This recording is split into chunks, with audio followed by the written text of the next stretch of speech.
आज मुझे पता चल गया कि मैं लाइफ में कौन सा करियर परस्यू करूंगा। कांग्रेचुलेशंस। तो क्या करना चाहते हो तुम? मैं इस दुनिया का सबसे बड़ा कबाड़ी बनूंगा। कबाड़ी? यस, कबाड़ी, जो इलेक्ट्रॉनिक वेस्ट में डील करेगा।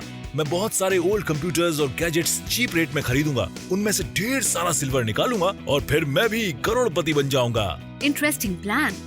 स्क्रैप बेच के करोड़पति। हर साल दुनिया की सारी माइन से निकलने वाले टोटल सिल्वर का 14% आज इलेक्ट्रॉनिक डिवाइसेस में इस्तेमाल हो रहा है। मैन्युफैक्चरर्स इसे सिल्वर के भाव में खरीदते हैं, मगर स्क्रैप मार्केट में यही सिल्वर कबाड़ के भाव में वापस आता है। मगर ये कोई नई बात नहीं है। पिछले 5000 सालों में सिल्वर से कई लोगों ने डबल प्रॉफिट कमाया है। वो कैसे?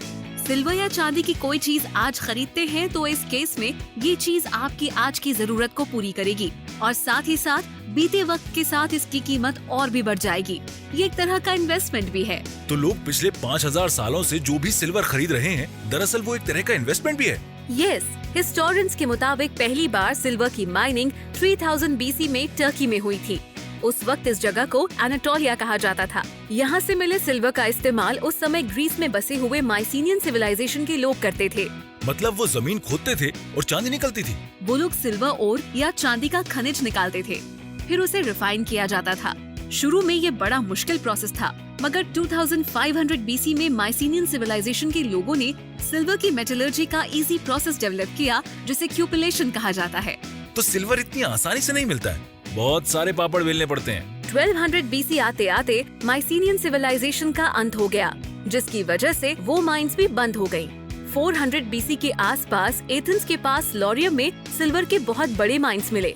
इन माइन से निकलने वाली चांदी धीरे धीरे एशिया माइनर में एनाटोलिया और इटली के सार्डिनिया में अपनी चमक और ड्यूरेबिलिटी की वजह से पॉपुलर होने लगी। ओके। 7th सेंचुरी BC में पहली बार सेंट्रल टर्की के लिडिया शहर में सिल्वर के कॉइन्स बने। यहीं पहली बार चांदी के सिक्कों की खरीदारी की परंपरा शुरू हुई, जिसे कुछ सालों बाद ग्रीक्स ने फॉलो किया। इंडियन करेंसी पर भी सिल्वर का बहुत बड़ा इम्पैक्ट है। बहुत सारे हिस्टोरियंस मानते हैं कि इंडिया का पहला सिल्वर का सिक्का 4th सेंचुरी BC में बना था और इसे शक राजाओं ने चलाया था। ये चांदी शक राजाओं ने उस समय भारत में आने वाले रोमन व्यापारियों से भारतीय मसालों और हैंडीक्राफ्ट का व्यापार करके कमाई थी। तुम्हें पता है रुपये को रुपया क्यों कहते हैं? रुपए को रुपया ही कहेंगे ना। संस्कृत भाषा में एक शब्द होता है रुपयकम, जिसका मतलब होता है चांदी का सिक्का। माना जाता है कि इस वर्ड रुपयकम की वजह से ही दिल्ली सल्तनत के सुल्तान शेर शाह सूरी ने 1526 में जब चांदी का सिक्का जारी किया तो उसे रुपए का नाम दिया गया और तब से ये नाम वैसा ही चला आ रहा है। एंशिएंट वर्ल्ड में चांदी की वैल्यू हमेशा 2 फैक्टर्स डिसाइड करते थे।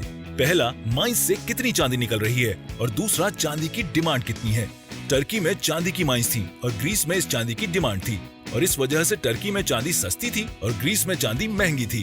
जब भारत में चांदी के सिक्के बनने लगे और लोगों ने चांदी को इन्वेस्टमेंट मानना शुरू कर दिया तो यहाँ भी सिल्वर की डिमांड बढ़ गई। मतलब ये कि इंडिया में चांदी ग्रीस से भी ज्यादा महंगी हो गई। वैसे अगर एंशिएंट वर्ल्ड में सिल्वर की माइंस की बात की जाए तो हम कह सकते हैं 1200 BC में टर्की के माइंस खत्म होने के बाद 1st सेंचुरी AD तक लॉरियम के माइंस वर्ल्ड के नंबर 1 सिल्वर माइंस बने रहे। इसके बाद 1000 साल तक दुनिया के सिल्वर प्रोडक्शन पर स्पेन का दबदबा रहा। ये वो समय था जब चांदी की कीमत बढ़ने लगी। चांदी की डिमांड इस कदर बढ़ी कि स्पेन के माइनर्स हैरान रह गए। इसका कारण ये था कि अमेरिका में चल रही उनकी चांदी की खदानों ने पिछले सालों की तुलना में 6 गुना ज्यादा चांदी दुनिया के मार्केट को एक्सपोर्ट की। ये वो समय था जब एशिया और यूरोप के बीच हो रहे स्पाइस ट्रेड में सिल्वर एक महत्वपूर्ण करेंसी बन के उभरा। इसके अलावा चाइना की मिंग डायनेस्टी ने भी 14वीं और 15वीं शताब्दी में अपनी करेंसी को पेपर की जगह सिल्वर में कन्वर्ट करने का फैसला किया। एशिया और इंडिया में सिल्वर की डिमांड एकदम से बढ़ गई। एशिया में उस समय सिर्फ जापान में सिल्वर की माइंस थी। यूरोपियंस ने इसका फायदा उठाया और इंडिया के साथ गोल्ड की जगह सिल्वर के बदले ट्रेड करना शुरू किया। 16th सेंचुरी से 18th सेंचुरी तक वर्ल्ड का 80% सिल्वर अमेरिका और मैक्सिको की खदानों से निकाला गया। ये खदानें स्पेन के कब्जे में थी। इसमें से बहुत सारा सिल्वर इंडिया आया और 16th सेंचुरी का अंत होते होते एक बार फिर से सिल्वर की कमी पूरी हो गई। इंडियन मार्केट में अभी इतनी चांदी आ गई कि एक बार फिर से सोने के भाव बढ़े और चांदी इस रेस में पीछे रह गया। एक इंटरेस्टिंग फैक्ट और भी है। चांदी की ज्यादातर खदानें मुख्य तौर पर चांदी की खदानें नहीं है। ज्यादातर चांदी कॉपर, गोल्ड, लेड और जिंक के माइन से निकलती है। हम ये भी कह सकते हैं कि चांदी इन खदानों का एक बाय प्रोडक्ट है। इंडिया में भी राजस्थान के कई जिंक फील्ड्स में चांदी निकलती है। इसके अलावा कर्नाटका, उत्तराखंड, तमिलनाडु और सिक्किम में भी सिल्वर ओर पाया जाता है। 1870 में इंडियन इकोनॉमी को बहुत बड़ा झटका लगा था, जब जर्मनी एक बड़ी ताकत बनकर उभर रहा था। उस समय जर्मनी के दबाव में फ्रांस ने सोने पर आधारित अर्थव्यवस्था अपना ली। इस वक्त इंडिया पर ब्रिटेन का रूल था और हमें मजबूरी में चांदी पर आधारित अर्थव्यवस्था अपनानी पड़ी। इसका हमने बहुत नुकसान भी उठाया, क्योंकि उस समय दुनिया में चांदी की कोई कमी नहीं थी। मगर चांदी हमारे कल्चर का और ट्रेडिशन का हिस्सा बहुत पहले से बन चुकी थी। 4th सेंचुरी BC के बाद से ही साउथ इंडिया में चांदी कई लोकल लोगों की रीति रिवाजों में शामिल हो गई। इन रीति रिवाजों की इकोनॉमिकल इम्पोर्टेंस भी थी, जैसे कि अच्छी फसल के बाद मिलने वाले मुनाफे के बदले चांदी के गहने बनवा लेना। ये एक तरह का इन्वेस्टमेंट था, क्योंकि अगर अगले साल फसल अच्छी नहीं हो तो आप चांदी को बेचकर आराम से घर का खर्चा निकाल सकते हैं। इंडिया आज दुनिया भर में सिल्वर का सबसे बड़ा कंज्यूमर है। इंडिया में एक साल के अंदर 4000 टन के आसपास चांदी ऑर्नामेंट से लेकर इन्वेस्टमेंट तक के कामों में इस्तेमाल होती है। चांदी का इस्तेमाल मेडिसिन और खाने पीने की चीजों में भी होता है। इस समय चांदी के साथ आयुर्वेद में कई एक्सपेरिमेंट्स हुए और कुछ मेडिसिन में इसे जगह मिली। हमारे यहाँ कई मिठाइयों पर और पान के ऊपर चांदी का वर्क लगाया जाता है। इसी काम में हर साल तकरीबन 13 टन चांदी का इस्तेमाल होता है। इंडिया वर्ल्ड का सबसे बड़ा सिल्वर इम्पोर्टर है, जो per annum 3000 ton silver import करता है।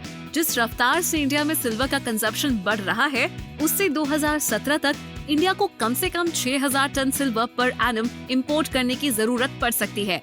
मतलब स्क्रैप डीलर्स की तो चांदी हो जाएगी। फिर मैं भी सिल्वर से डबल प्रॉफिट कमाऊंगा। पहले स्क्रैप में चांदी खरीदूंगा, फिर उसकी ज्वेलरी बनाकर वर्ल्ड मार्केट में एक्सपोर्ट करूंगा।